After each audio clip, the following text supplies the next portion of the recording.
नहीं ताके पेट ओकर पेट एके छे लइयो चला का तइयो देखक सब समझावे चले वाला रे बा ओकर है तोहर नहीं हो रे एकर भोग आप भोगा उ त चल गेले आप तो तब जिंदगी भर में। एक युवक को रामपट्टी पेट्रोल पंप के पास गोलीबारी में हत्या कर दी जाती है। हमारे ठीक सामने रामपट्टी का मेन मुख्य सड़क जा रही है और ये जो आप बस्ती देख रहे हैं यही मोहनपुर है और यहीं पर जो आरोपी है उनका भी घर है और जो मृतक है उसका भी घर है। दोनों का घर नज़दीक है और इस वजह से क्या होता है कि जब आज गोलीबारी में युवक की मौत होती है तो अपराधी के घर पर जो आरोपी है उसके घर पर जो है आगजनी भी की जाती है। तो ये बड़ी घटना है और मोहनपुर लगातार पूछ रही है कि कब तक ये हत्या का सिलसिला चलता रहेगा। आज सुबह जिसकी मौत हुई है बताया जाता है कि 30 से 35 साल का वो युवक था और शादीशुदा था, 2 बच्चे का पिता था। इस गैंगवार में बताया जाता है कि ज़मीन का विवाद है और ज़मीन के विवाद के चलते लगातार 2-2.5 वर्षों में कम से कम 4 से 5 लोगों की हत्या की जा चुकी है। कभी इस तरफ के लोग मारे जा रहे हैं तो कभी उस तरफ के लोग मारे जा रहे हैं। हम इस वक्त घटनास्थल पर आ चुके हैं जब सुबह में गोली चलती है और एक युवक जो दीपक यादव बताया जाता है उसकी मौत हो जाती है। वहाँ पर आ गए हैं, घटना के प्रत्यक्षदर्शी हैं। क्या घटना हुआ, कैसे हुआ, उसके बारे में बताइए। सर यहाँ पे हुआ क्या, जो दीपक भैया आए हमें आवाज़ दिए, हम उस टाइम में कपड़ा धो रहे थे तो हम बोले भैया बैठिए हम आ रहे हैं।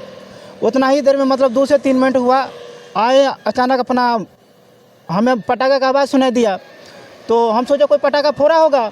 हाँ, उसके बाद हम धड़ाम होने लगा। फिर हम अपना गेट से देखे बाहर की तरफ जहाँ के लड़का लोग खड़ा था, एक जो उनके साथ आए हुए थे वो अपना भागने लगे। वो भागे तो हम बोले भैया क्या हुआ, तो बोल रहा है भाग ऐसे हमें बोले तो हम अपना गेट लॉक कर लिए। उसके बाद वो लड़का भागता ही रह गया और उनको जाने के बाद जस्ट 1 मिनट वो लोग रुके, उसके बाद अपना चले गए। हम तुरंत आए, हम दीपक भैया को अपना जितना भी बल था उसके हिसाब से उठाने का प्रयास किए और गाड़ी पे लोड करने। गोली लग चुका था? गोली लग चुका था सर। अच्छा। गोली लग, जब गोली चला तब कहाँ थे? सर हम अपने कल पे थे, कपड़ा धुलाई कर रहे थे। अंगना में? हाँ सर, अंगना में हम कपड़ा धुलाई कर रहे थे सर। अच्छा, तो फिर क्या हुआ?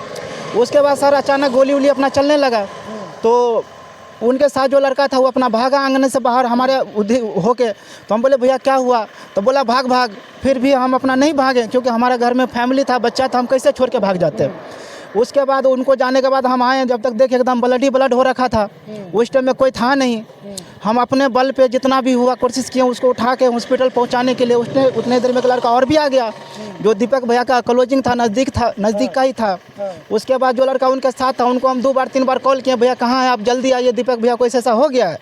उसके बाद वो लड़का आए, उन दोनों को भेज दिया। हम गए उनके घर पे गए, उनको गार्जियन को खबर किए कि ऐसे हो गया है। हाँ, उसके बाद उन लोग अपना हॉस्पिटल गए, हम फिर अपना घर आए। अच्छा, जब आप अंगना से बाहर निकले तो अपराधी को देखे? नहीं सर, नहीं देखे। उस टाइम वो चले गए थे सर, हम डर गए थे सर। अच्छा, डर आप अंगना में ही थे? हाँ सर, अंगना ही में थे। अपराधी घटना को अंजाम देके फरार हो गया? हाँ सर। और क्या देखे आप? उसके बाद सर कुछ नहीं देखे, हम अपना उसको दीपक भैया को उठाने का प्रयास किए और हॉस्पिटल ले जाने का प्रयास किए। तो दीपक की अवस्था जब गोली लगा तो कैसा अवस्था था? वो सर गिरे हुए थे। अच्छा, गिरे हुए थे सर। बोल चाल कुछ नहीं सर, बोला चाला नहीं। हम बोले भी दीपक भैया बोले, उसको नहीं जवाब दिया। लेकिन फिर भी हम ऐसे जिससे हाथ दिए तो उनका उस टाइम में जो सीना धड़कन चल रहा था, काफ़ी वाइब्रेट में था उसका। अच्छा। हाँ, तो वो लड़का हम बोले भैया उसका वाइब्रेट चल रहा, भी लेके चलो फटाफट। हाँ, उसके बाद अपना। अच्छा, गोली कहाँ लगा कुछ देखे आप? सर हम उसको सिर्फ सर पे देखे थे। कितना गोली लगा था? सो नहीं देखे सर कितना लगा था, लेकिन घाव टाइप का था सर। अच्छा। हाँ सर।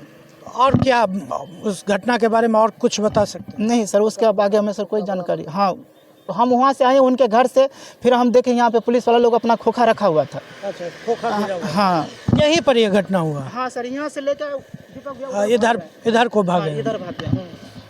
तो और उसके बाद उठा के आप भी गए अस्पताल? नहीं सर, हॉस्पिटल हम नहीं गए, हम उनके घर पे गए और हम उनको हॉस्पिटल भेजने के बाद हम उनके घर पे गए।